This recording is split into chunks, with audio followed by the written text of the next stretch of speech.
E aí, minha gente, aqui é Vivian Amorim e tá no ar o último programa dessa edição do Arena Uninassal.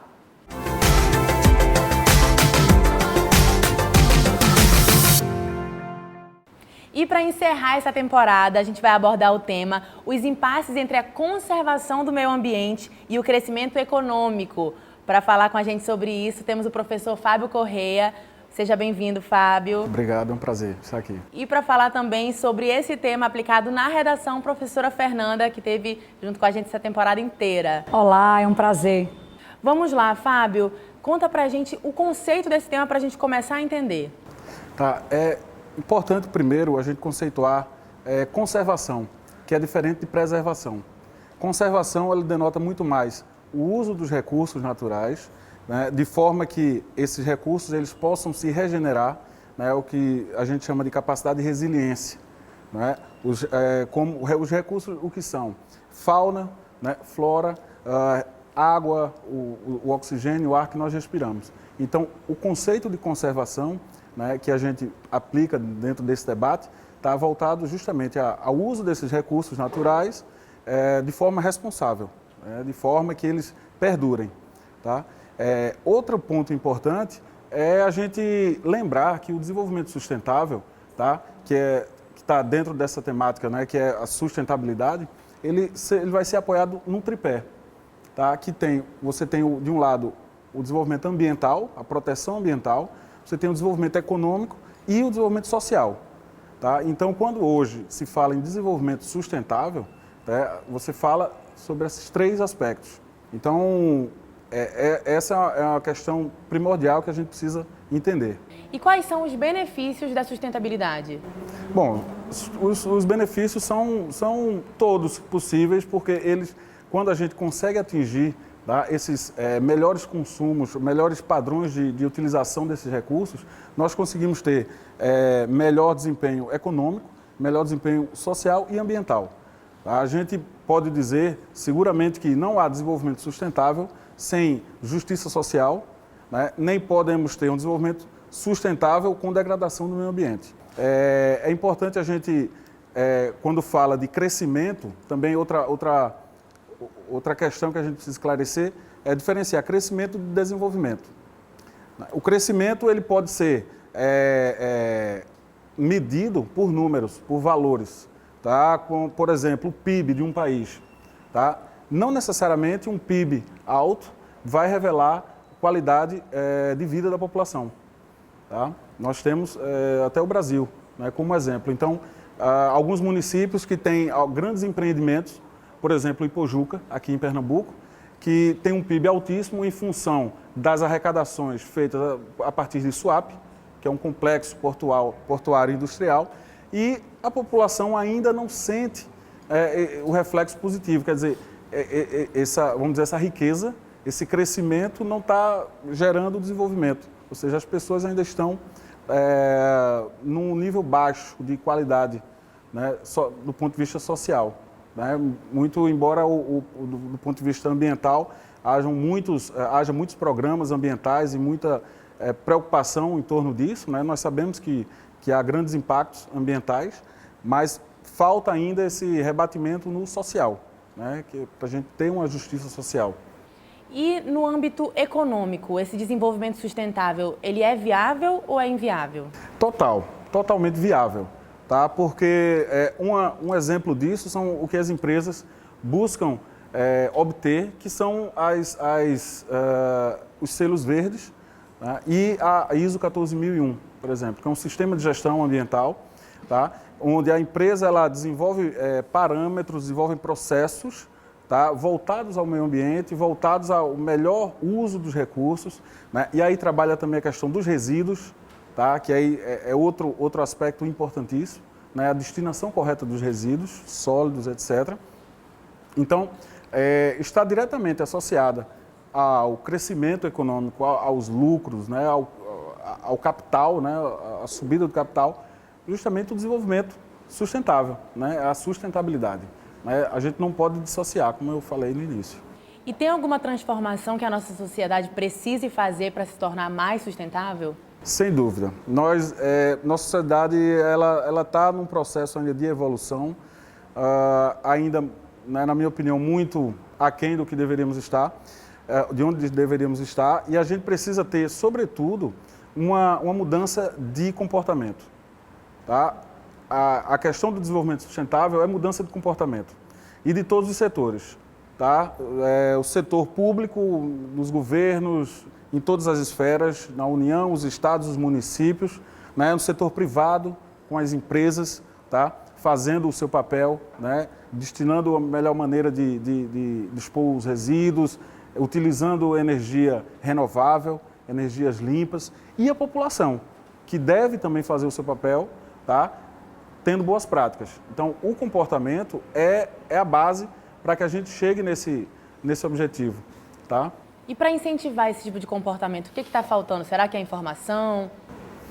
Acredito que sim. Acredito que mais do que informação, mas é formação. Acredito na educação ambiental como um pré-requisito básico, vindo lá com as criancinhas, tá? Né? Por isso que isso não é um processo de curto nem médio prazo, na minha opinião é de longo prazo. Então, as crianças elas vão crescer desde os 4, 5 anos, entendendo o que é você reciclar, né? E melhor do que isso, você não gerar resíduo, né? Não desperdiçar água, né? Procurar utilizar fontes renováveis de energia, tá? Que aqui Pernambuco teve um avanço com relação a isso, né? E eu acho que temos muito caminho pela frente. Então, professora Fernanda, como o aluno pode abordar esse tema na redação? É um tema bem interessante, né? Nós temos tido muito cuidado com a escolha de todos eles, porque são assuntos que precisam de verdades de discussão e, especificamente, tentar entender que o desenvolvimento econômico, eu digo isso muito em sala de aula, o desenvolvimento econômico, ele não pode ser avaliado fora de um desenvolvimento social. Nenhum país consegue se desenvolver pensando somente em desenvolvimento econômico e não entendendo que há necessidade de um desenvolvimento social. E o desenvolvimento social, ele parte do princípio da educação. E quando a gente fala em educação, é de verdade no sentido macro e envolve a questão da educação ambiental também, né? Então, ter uma opinião crítica em relação a todos os elementos que envolvem o assunto, né? Não adianta que eu somente faça análise de uma parte do processo, eu tenho que analisar o processo como um todo. Porque quando eu falo em desenvolvimento econômico, sustentabilidade, desenvolvimento social, eu estou falando de energia limpa, eu estou falando da questão do controle na produção do lixo, eu estou falando da questão do controle do consumo de água, eu estou falando de tudo. Eu estou falando de preservação de florestas. Eu não tenho como trazer um assunto sem fazer uma observação em relação a todo o restante. Então, o candidato precisa ter muito cuidado com os textos de apoio, caso venha uma temática associada a isso, para não cometer uma fuga ao tema. E quanto a repertório sociocultural, nós temos tanto um repertório associado a questões mundiais, como a gente tem muitas questões que vêm sendo discutidas no Brasil desde o processo de descobrimento. Por exemplo, eu não tenho como discutir o século XXI num contexto Brasil sem entender a discussão climática persistente que a ONU tem tentado fazer, por exemplo. Eu não tenho como me abster, enquanto país que tenta se desenvolver, do Tratado de Paris, por exemplo. Eu não tenho como entender e desenvolver uma política sustentável num país que tenta trazer um processo educacional válido, sem pegar a situação de países em que isso consegue funcionar. Então, eu não tenho como segregar.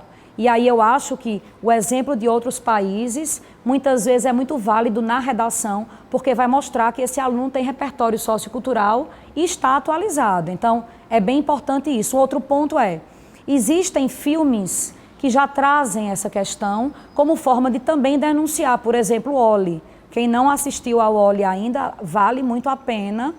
Uma outra questão é um documentário incrível chamado Lixo Extraordinário. E uma outra questão também é o papel de um artista espetacular que nós temos, que é Vic Muniz. A forma que ele tem de denunciar as questões associadas ao desenvolvimento e à questão do meio ambiente, da sustentabilidade, é fazendo arte a partir do que era tratado como descartável, como lixo. Então, Vic Muniz poderia ser associado a questão da temática como alguém que vem a contribuir para essa ampliação de repertório sociocultural. Sempre, se eu vou pensar em algo, que eu vou estabelecer uma linha do tempo, eu tenho que tentar obedecer aos critérios históricos, sabe? De ordem, para de repente não produzir incoerência no final do texto. Então eu acho que tem um repertório sociocultural muito diversificado. Se o aluno for mais corajoso, ele pode começar a contextualizar uma redação sobre a questão, por exemplo, da produção de agrotóxicos a partir da maçã envenenada da Branca de Neve, por exemplo. Vê que metáfora espetacular. E aí eu acho que para a criatividade termina não tendo limite. Ele começa dessa maçã envenenada propositalmente, aos tipos de envenenamento que eu tenho hoje, achando que estou promovendo o desenvolvimento econômico, por exemplo. E o que é que eu gero de degradação à saúde da população? Então, entende? Não é jogar uma maçã de Branca de Neve do nada, pelo amor de Deus, como paraquedas numa redação, gente. Mas tentar perceber que eu posso pegar do imaginário, eu posso pegar de clássicos infantis, eu posso pegar de filmes de cultura pop, eu posso pegar de literatura, eu posso pegar de atualidade, eu posso pegar de outros países, contanto que eu consiga estabelecer essa linha de raciocínio a partir da minha opinião sobre o tema.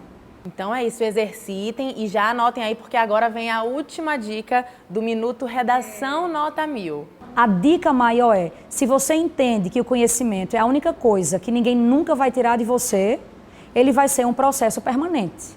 Então, cuida do emocional, tenta perceber que é um processo de construção e que na hora da prova, aquele momento precisa ser um triunfo para o investimento que você fez em si. E aí não tem segredo, não tem mistério, não tem fórmula pronta. Você precisa se entender como participante do seu processo de construção, né? Então, você será o que você terá coragem de fazer com o seu conhecimento. Eu acho que é isso, não tem segredo. É uma soma de fatores que leva esse menino a conquistar esse conhecimento que é cotidiano. Você sabia que a Uninassal tem conceito 5 no MEC? Pois é, a instituição tem a nota máxima e é a melhor alternativa para você que quer vencer com ensino de qualidade. Ficou interessado? Então é só acessar o site da Uninassal que está aparecendo aqui na sua tela.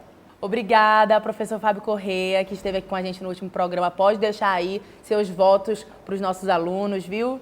Eu que agradeço a oportunidade, espero ter contribuído de alguma forma aí. Tem a professora Fernanda também, que estava aqui com a gente essa temporada inteira, conversando e dando dicas sobre a redação. Eu acho que vai ter muita nota 1000, viu?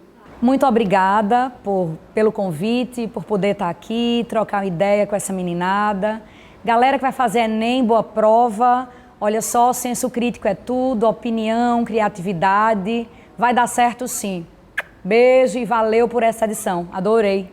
A gente que agradece, eu também quero deixar meu agradecimento. Obrigada, Uninassal, pela confiança. E a todos vocês que acompanharam a gente aqui fielmente em cada programa, que vocês possam exercitar todas as dicas e vencer na prova. Valeu, gente. Até a próxima.